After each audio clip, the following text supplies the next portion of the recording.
a lottery triggers the same brain region that religion and meditation is triggering. Wow. The hope you have like in a lottery gives you this kind of peace.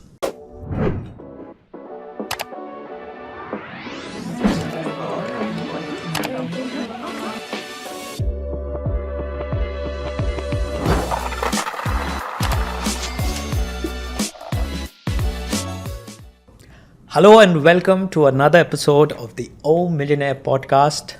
A lot of you ask us, isn't lottery gambling?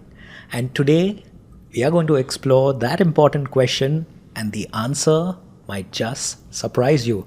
And to answer those answers, we have someone very important. He's one of 3 lotto game designers in the world, and he's here with us today to answer those questions, Mr. Ravsi Martin. Thank you very much, Maradona. It's great to be here for another podcast. And as you said, like lotteries and gambling. Yes, that's the question for today. Isn't it the same? Is lottery gambling? Yeah, well, Is it the same? is it the same? What's the difference? Yeah.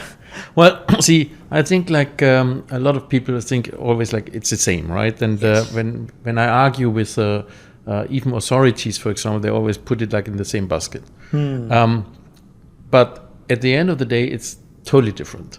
And in the past, for example, when you look, most governments have like this gambling regulations in place, and they put it together in these regulations. Okay. I think the Chinese are the only ones that have like separate regulations for this, because they understood that it's not the same, right? And I would say, like, I mean, when you look on these kind of things, you know, like, then we are always talking about, when it comes to gambling, like these fast-paced actions. I mean, you bet, you lose or win. You bet, you lose, you On the win. You spot. bet, you lose, you win. Yeah. Yeah. No matter what you're doing. Like if you're playing a horse race, I mean, yeah, then it takes whatever 3 minutes till the horses come along. But if you do this on a slot machine, it takes probably only a few seconds, and then the next hit is coming. Yeah. And so this is like really like entertaining, right? Exciting. It's like maybe sometimes a little bit stressful, but Yeah. but It gives you a rush, maybe an it gives you a instant rush. And you do this for sometimes for enjoyment, but also for time consuming. You're sitting, you're bored, let's say, so you play some games, you know. Then sometimes you think you're smarter than everybody else, so you're playing a poker tournament. Or sometimes it's just pure addiction. Or it's pure addiction, exactly.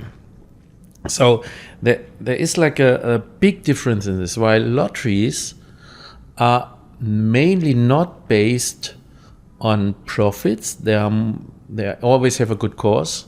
Okay. So the money is going into these good causes. And of course, you know, like you play a lottery once a week, maybe twice a week. But I mean, there is no more draws, actually. You know, like everything else is, again, gambling to make you play and play and play. So, yeah, there are some differences. And gambling, obviously, is 100% profit driven, because there are big shareholders, you know, like big casino groups, let's say. Yeah, there's no social cause. And I mean, sometimes they do a little bit, but it's more like, I would call it like greenwashing. Yeah. I don't want to talk about bad of this industry, because kind of we are part of it, but still there is a big difference. Yeah, and the house always wins. Yeah, at the end the house always wins. But the next thing is like even regulations are looking at this different way. I mean, we are with Millionaire, for example, we are licensed lottery. So I mean, there is like authorities looking, you know, that we keep everything in place and proper way. Obviously, we have some a public draw, more or less, like it's in social media, live draw. Where you are presenting the numbers every week. Yeah. I mean, there is a mix of both regulation and public trust in general. And you know, I said this before, I think in a previous podcast, it's really difficult to get addicted to a lottery. Okay. One of the things in gambling is always like, I mean, of course, the excitement and the fast stuff, right? I mean, you're like win, lose, win, whatever. Then if you lose, you want to start, or the first part of addiction is like you want to make your losses back. Yeah, you want to recover as soon as I mean, possible. nobody ever thought about, oh, I played the lotteries, or I played the lottery and I bought like whatever the last 10 months I bought like 20 lottery tickets and now I want to win the money back. You're always going for the big life-changing jackpot. And why is Oh Millionaire not addictive? Yeah, because I mean, there's first of all, you buy a ticket, let's say on a Friday or on a Monday, whatever, and then you wait till you have a waiting period in between. There's no excitement whatsoever. Yeah. Even buying the lottery ticket doesn't really excite you much. So it's a fast thing. You go and online, you buy the ticket, and then you wait. Correct. Right? And you do not want to recover from losses, previous losses. You want to change your life. That's why I do it. And then you have this peace in mind if you're even not winning, because you're doing something good for the planet. The Oasis Park project is very important for O Millionaire. Yeah, so, and then, you know, like, it's a totally different mindset. And even in your brain, for example, research has showed, for example, that a lottery triggers the same brain region that religion and meditation is triggering. Wow. So it's not like, oh, the excitement, taking a risk, winning, knowing it better, being faster, I don't know what, you know, pulling the handle in the right moment or whatever it is. No, it's totally different. It's more peaceful, let's say. I mean, because I would say like meditation and religion is a very peaceful mindset. So the hope you have like in a lottery gives you this kind of peace. Yeah, I mean, even after the draw, for me, the ultimate form of peace in the lottery is you can casually open your wallet and see if you won. Yeah. So, and then one of the things again is like, you know, like the responsibility of lottery or gambling has. In our case, I mean, we make sure, for example, that people cannot buy tickets they cannot afford, let's say. We call it responsible playing, of course. So O Millionaire also takes care of social responsibilities. Oh, absolutely. I mean, And we have limits on purchase, for example. but that's, I mean, you all went ahead and to do that. It's not like we're having sales, let somebody buy 100 tickets. No. It's we are saying, like, I always say, like, buy one, maybe 2 tickets. That's enough to win, right? I mean, of course, you have like more chances if you buy more tickets. But on the other hand, just buy 1 ticket. Okay. I mean, you know our slogan, you can't win if you don't buy. It's very simple. I mean, if you don't buy a ticket, I mean, how should you win? But that's just the entry, right? But also, like, we are not having this whatever precious marketing activities, for example. We inform the people, we try to tell them, hey, don't forget, it's the draw is coming up this week. And we inform them about the jackpot that is growing every time people, we are not having a winner with the jackpot, then the jackpot is growing. Yeah. Yeah, and also what better way of social responsibility than saying you buy a green certificate and you're also part of the Oasis Park. Right. And we are focusing our players, if something is really odd, I mean, we would get in contact with them. Okay. But lucky us and lucky everybody out there, it never happened. We had one gentleman actually who bought a lot of tickets until we figured out that he's a very wealthy person that can afford it, and he has just fun to support us. Okay. It's not just about the winning, it's also about supporting the Oasis Park project. Wow. Yeah, and then, like, you know, so the lotteries have a different role in our society. As I mentioned before, again, it's like the social impact we have. I mean, not just us, but all the lotteries, all the regulated lotteries. And you can always ask the lottery, you know, like, if you don't believe in it, like, show me some proof.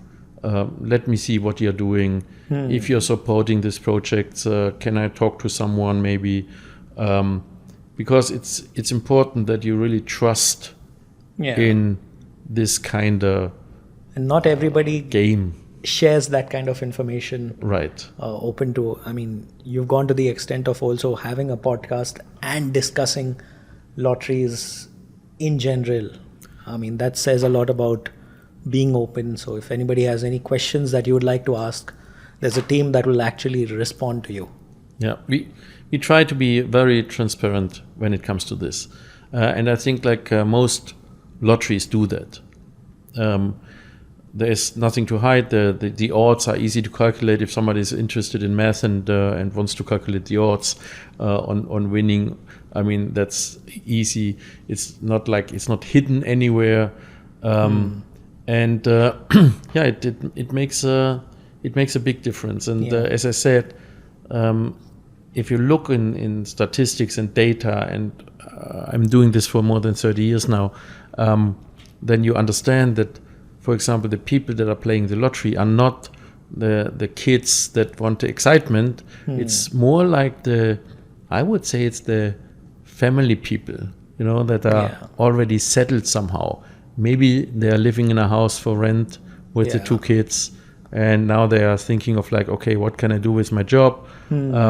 So they take the extra chance, this little hope, right? Maybe to buy your own house, maybe a new car, maybe a dream vacation, education for the kid. Yes. And a lot of office going crowd, I know, has a group of friends that like to participate in lotteries. Yeah, and if you're playing a lottery, usually it doesn't sound bad, right? If you're telling people, oh, I'm into gambling and poker tournaments, and I don't know, everybody says, oh, wait a minute, what kind of guy is this? But if you say no, I'm buying the lottery ticket, and then you have a brand new car because you bought it from your winnings, everybody is accepting that, right? Yeah. It's nothing bad, I would say. Also, when you talk about the history of lotteries, it's from the Chinese and the Great Wall. How does lottery still stay relevant, and how does it matter in 2025? How is it contemporary? How does it matter in today's times? Well, it's basically nothing changed much. It sounds kind of funny, but usually lotteries fund projects that cannot be funded by the government, or they don't have the taxes or the tax income reserved for this kind of stuff. So basically it's still going on and giving the people, something back to the community. And this is a big difference. I mean, a poker room is not giving back to the community, right?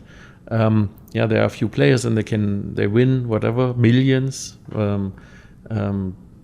With slot machines it's a little bit different. But it's important, that people understand it's a very social, let's say, game of chance. You pay little, you can win big. Your chances are not very high, but somebody is winning once in a while. That's really important to understand.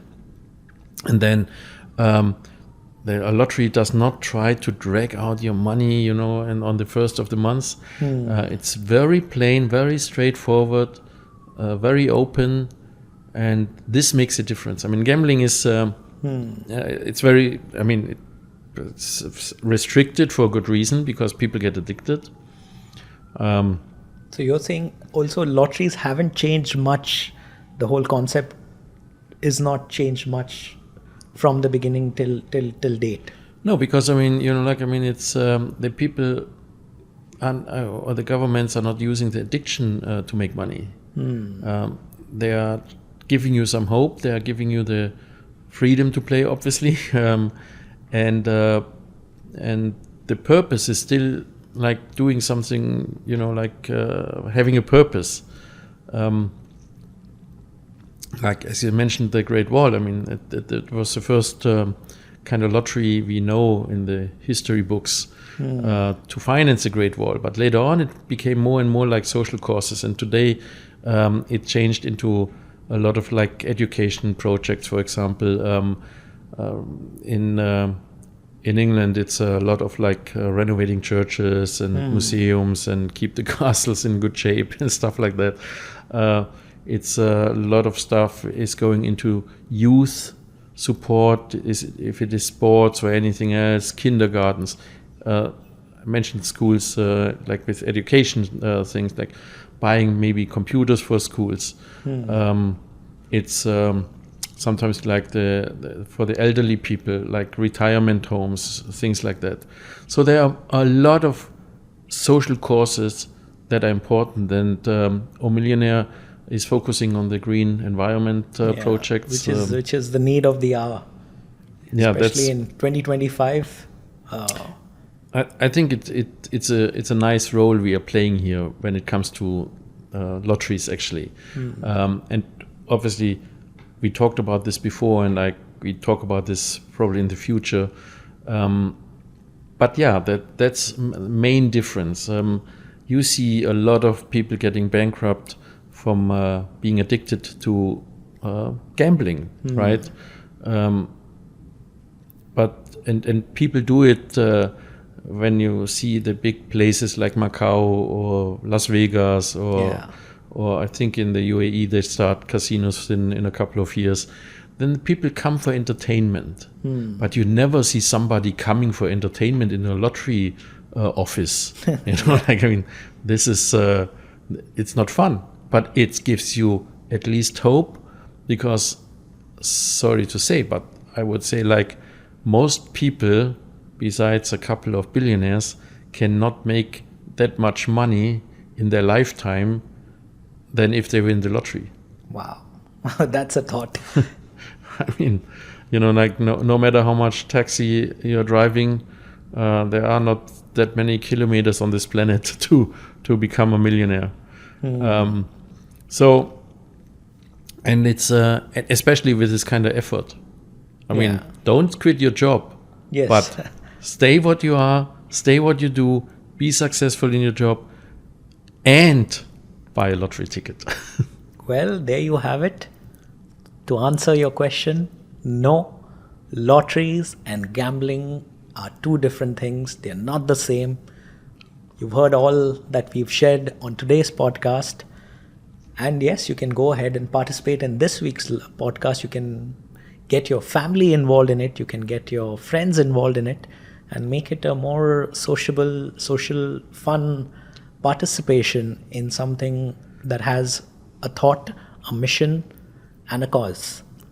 Yeah, and you know what? I mean, if you want to do the gambling stuff, play a tournament for free with your family. Yeah. I mean, then you don't lose money and you have the excitement. Also. Things like that. So, and but if you want to win the big jackpot, just go ahead once a week, buy a ticket or two, buy it for you, for your family, for your kids. Buy it with your friends together, but don't overuse your wallet. Stay reasonable, play responsible, very important. But have fun. Perfect. There you heard it. Thank you so much for sharing your insights about this beautiful topic and making it very clear, the difference. And stay tuned for another episode of the Millionaire podcast. Until then, you can't win if you don't play.